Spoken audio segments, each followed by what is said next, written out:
حضور علیہ السلام کا فرمان سنیے. حضور نے ارشاد فرمایا الشیطان جاسم علی قلب ابن آدم فاذا ذکر اللہ خانس واذا غفل وسوس. شیطان اولاد آدم کے دل پہ قبضہ جماتا ہے. اسے بھی پتا ہے کہ مرکز یہ ہے، ہیڈ کوارٹر یہ ہے، تو وہ بھی انسان کے قلب پہ حملہ آور ہوتا ہے. اب جب یہ شخص اللہ کا ذکر کرتا ہے تو شیطان بھاگ جاتا ہے، اور جب غافل ہوتا ہے تو شیطان وسوسہ اندازی کرتا ہے. ملا علی قاری نے شرح مشکات میں لکھا کہ سوال قائم کیا وسوسہ سبب غفلت کا ہے یا غفلت سبب وسوسے کا ہے؟ یعنی غفلت بندے میں پیدا ہوتی ہے تو وسوسہ اندازی شیطان کرتا ہے، یا کہ شیطان وسوسہ ڈالتا ہے تو پھر بندہ غافل ہو جاتا ہے؟ ان دونوں میں کیا ہے؟ تو اس کا جواب دیتے ہیں کہ حدیث شریف کے لفظ ہیں اذا غفل وسوسہ. جب بندہ خود غافل ہوتا ہے تو پھر شیطان وسوسہ ڈالتا ہے. یعنی پہل اس اپنی طرف سے ہوتی ہے، موقع یہ دیتا ہے اس کو. اگر یہ اس کو موقع نہ دے اور ذکر سے غافل نہ ہو تو شیطان اس کا کچھ نہیں بگاڑ سکتا. اسی لیے حضرت باہو علیہ رحمہ فرماتے ہیں جو دم غافل سو دم کافر. سانو مرشد اے پڑھایا ہو کہ تمہارا کوئی لمحہ بھی اس کے ذکر سے غافل نہ ہو. اور میرے حضور قبلہ عالم رحمت اللہ تعالی علیہ خواجہ محمد یعقوب مصطفی رحمت اللہ تعالی علیہ فرماتے ہیں کہ اٹھ دی بیندی ٹر دی پھر دی ستے آتے جاگ دی نام جھپ دی رو تے کھپ دی ویخ سر اس راگ دی نام جپیاں قرب ملدا نام دی کر پوری سام شیشی وچ کستوری جے کر پھر ضرورت کاگ دی. تو سب کچھ تیرے اندر موجود ہے، تیرے قلب میں موجود ہے، اور ایک لمحہ بھی تو اپنے دل کو اللہ کی یاد سے غافل نہ رکھ. پھر نتائج دیکھے گا کہ کتنے خوبصورت ظاہر ہوتے ہیں. تو یہ دل تقوی کے نور سے عبادت ہو جائے تو پھر روشن ہو جاتا ہے، اجالے پا لیتا ہے. لیکن اگر تقوی سے یہ دل خالی ہو جائے تو پھر شیطان کی آماج گاہ بن جاتا ہے. اس لیے اس دل کی حفاظت پہ پورے بدن کی حفاظت موقوف ہے.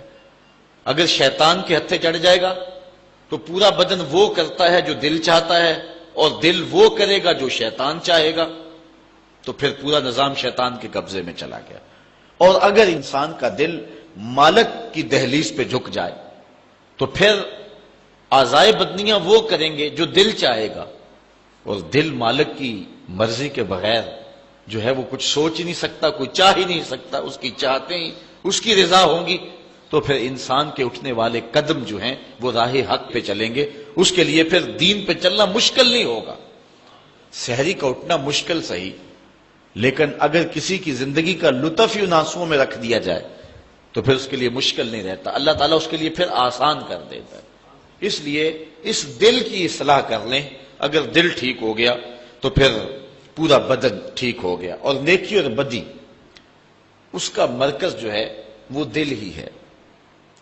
برائی کیا ہے، اچھائی کیا ہے، اس کے بارے میں آپ تفصیلات معلوم کریں، ایک لمبی فہرست ہے.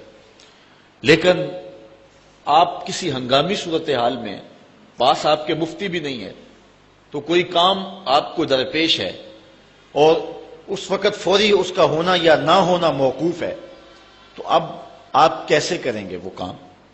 کہاں سے فتویٰ لیں گے؟ تو وہ مختصر وقت جو ہے آپ کے پاس، وہاں اس موقع پر فتویٰ کس سے پوچھیں گے؟ تو آئیے حضور علیہ السلام سے پوچھتے ہیں. آقا کریم علیہ السلام نے ارشاد فرمایا البر مطمئن الیہ القلب. نیکی وہ ہے جس پہ دل اطمینان پا جائے.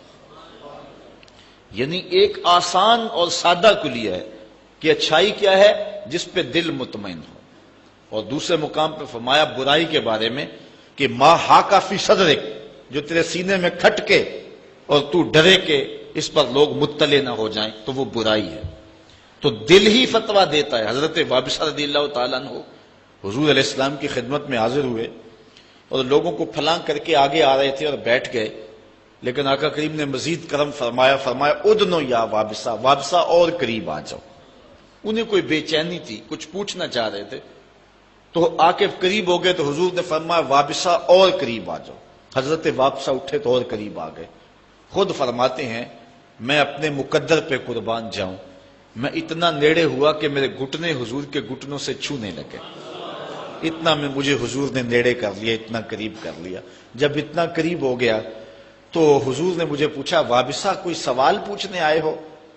بڑی بے چینی ہے، کوئی پوچھنے آئے ہو؟ میں نے عرض کی جی حضور پوچھنے آیا ہوں۔ حضور نے مزید کرم فرمائی کرتے ہوئے ارشاد فرمایا، وابسہ جو پوچھنے آئے ہو تم پوچھو گے یا میں ہی بتا دوں کیا پوچھنے آئے ہو؟ عرض کی حضور اگر آپ بتا دیں پھر تو حد ہی ہو جائے۔ فرمایا سنو پھر، تم خیر اور شر کے بارے میں پوچھنے آئے ہو، اچھائی کیا ہوتی ہے اور برائی کیا ہوتی ہے، یہی تمہارا سوال ہے نا؟ جی حضور یہی میرا سوال ہے۔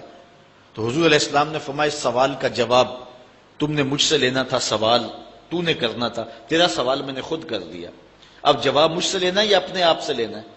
عرض کی حضور اگر جواب آتا ہوتا تو سوال ہی کیوں بنتا؟ فَضَرَبَ عَلَى صَدْرِهِ فَقَالَ اسْتَفْتِ مِنْ قَلْبِكَ، حضور نے ان تین انگلیوں کو جوڑ کر کے حضرت وابسہ کے سینے پہ مارا اور فرمایا وابسہ یہی مفتی بیٹھا ہوا ہے، اسے ہی پوچھ لے، یہی بتائے گا کہ خیر کیا ہے اور یہی بتا دے گا کہ شر کیا ہے۔ تو یہی سب کچھ ہے۔ اسی لیے باہو علیہ رحمہ فرماتے ہیں، دل دریا سمندروں ڈونگے تے کون دلاں دیاں جانے ہو، وچے ہی بیڑے وچے ہی جھیڑے وچے ہی ونج مہانے ہو، 14 طبق دلے دے اندر تمبو وانگوں تانے ہو۔ یہ سب کچھ اس ایک دل کے اندر ہے۔